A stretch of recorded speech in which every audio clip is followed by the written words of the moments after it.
ముందుగా జగన్ పై దాడి కేసులో కోర్టు ముందుకు నిందితుడు సతీష్ కు సంబంధించిన బ్రేకింగ్ అందుతోంది. ఆ డీటెయిల్స్ చూద్దాము. నిందితుడిని రిమాండ్కి ఇవ్వాలని పబ్లిక్ ప్రాసిక్యూటర్ వాదించారు. ఇదంతా పొలిటికల్ డ్రామాగా వాదించారు డిఫెన్స్ తరపు లాయర్స్.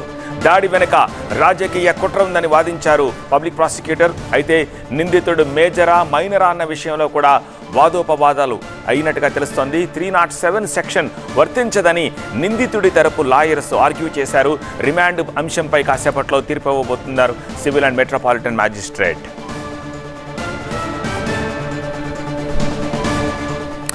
మరింత సమాచారం మా ప్రతినిధి క్రాంతి అందిస్తారు. క్రాంతి, ఆర్గ్యుమెంట్స్ ఎలా జరిగాయి, తీర్పు ఎలా వచ్చే అవకాశం కనిపిస్తుంది, ఎంతసేపట్లో తీర్పు రావచ్చు?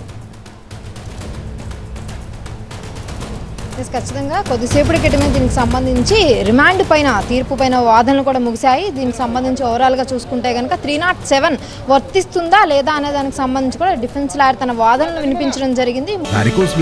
కేవలం 30 నిమిషాల్లో చికిత్స. కాల్ చేయండి 9989527715.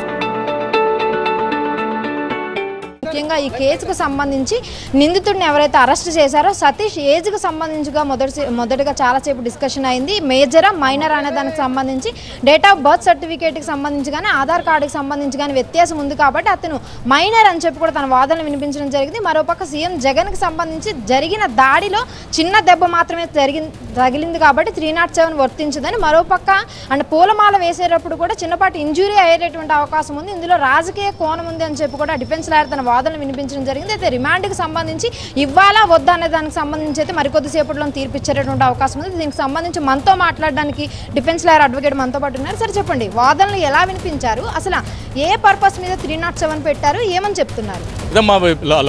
లాస్ట్ టైం బిఫోర్ ఎలక్షన్ ఏం టాక్టిక్స్ జగన్మోహన్ రెడ్డి ప్లే చేశారు, సేమ్ టాక్టిక్స్ దీంట్లో కూడా ప్లే చేశారు. నేను కోర్టుకి ఇన్లైట్ చేసాము.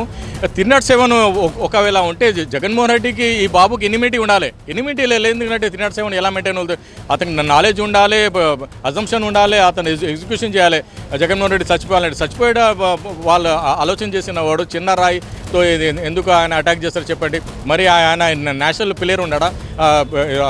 రాయి కొట్టి పల్ల కొట్టడానికి ఏదైనా అయితే మనం అదే విధానంలో కోర్టుకి ఇన్లైట్ చేసాము.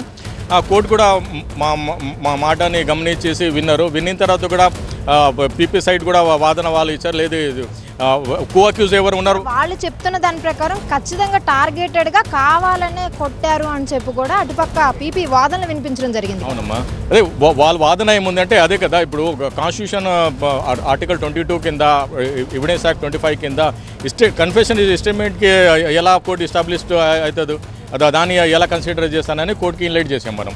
మీరు చెప్పండి, అసలు దీనికి సంబంధించి దాదాపు గత 5 రోజుల క్రితమే కస్టడీకి తీసుకున్నారు. ఇప్పటి వరకు కూడా కోర్టులో ప్రొడ్యూస్ చేయలేదు. 307 వర్తిస్తుంది. అటెంప్ట్ టు మర్డర్ ఖచ్చితంగా టార్గెటెడ్గానే కొట్టారని చెప్పుకుని వారు 307 దీనిలో వర్తించదు. ఓన్లీ 323 అంటే కొట్టడం ఇంటెన్షనల్గా చేయలేదు అనేది మా వాదన కూడా వినిపించాము. జడ్జి గారు ఇప్పుడు అన్ని ఇరువాదనలు విన్నారు. ఇరువాదనలని ఆర్డర్ కోసం పక్కన పెట్టారు. అంటే ఎవిడెన్స్కి సంబంధించి కోర్టుకి ఏ రకంగా ఎవిడెన్స్ అడ్మిట్ చేశారు వాళ్ళ తరపున? ఇప్పుడు వరకు ఎటువంటి రాయి కానీ any stone any criminal material ఏమీ కూడా ఇప్పుడు దాకా ప్రొడ్యూస్ చేయలేదు వాళ్ళు. ఓన్లీ వారల్గా ఇతను కొట్టాడు, సిమెంట్ రాయితో కొట్టాడు అనేది పీపీ గారు కూడా కోర్టుకి తెలియజేశారు. అంటే ఇతను ఏజ్కి సంబంధించి కూడా చాలా డిస్కషన్ అయింది స్టార్టింగ్లో చాలా. అంటే అతను 2005లో పుట్టానని చెప్తున్నాడు, కానీ సర్టిఫికేట్ ప్రకారం 2006లో సర్టిఫికేట్ తీసుకొచ్చి వాళ్ళు ఫైల్ చేశారు. అది కోర్టు కూడా చూసి అన్నీ కూడా వెరిఫై చేసి కన్సిడర్ చేసి ఇతనికి 19 ఏళ్ళు, మొన్న 3 డేస్ బ్యాకే ఇతనికి 19 వచ్చినాయని చెప్పి పోలీసు వాళ్ళు ఫైల్ చేశారు. సో అంటే ఇంకో పక్క సర్చ్ వారెంట్కి సంబంధించి కూడా డిస్కషన్ అవుతుంది. దానికి సంబంధించి అంటే దుర్గారావు ఇంకో మిగతా 5 కూడా ఉన్నారు. మిగతా 5 కూడా సర్చ్ వారెంట్ మార్నింగ్ జడ్జి గారి దగ్గర పిటిషన్ ఫైల్ చేశాము. దానికి కూడా వాదనలు వినిపించిన తర్వాత ఇప్పుడే ఆర్డర్ ఇచ్చారు జడ్జి గారు. ఒక అడ్వకేట్ కమిషనర్గా ఆయన అపాయింట్ చేశారు. సింగనగర్ పోలీస్ స్టేషన్కి వెళ్ళి సర్చ్ వారెంట్ని అమలు చేసుకోవచ్చు. ఎవరున్నా కూడా వాళ్ళు కనుక ఉంటే కనుక అక్కడ ఈ అడ్వకేట్ కమిషనర్ గారు రిపోర్ట్ ఫైల్ చేస్తారు. సతీష్కి సంబంధించి రిమాండ్ ఇవ్వడానికి ఏ అంశాలను ప్రస్తావించారు? అసలు ఎఫ్ఐఆర్ కాపీలో అయినా కూడా రిమాండ్కి సంబంధించి ఇప్పుడు వరకు రిమాండ్ ఒక A1గా చూపించారు సతీష్ని. A2 కూడా ఉన్నారనేది పోలీసు వాళ్ళు చెప్తుంది. మాకు తెలిసిన ఇన్ఫర్మేషన్ ప్రకారం అయితే A2ని రేపొద్దున ప్రొడ్యూస్ చేస్తారు.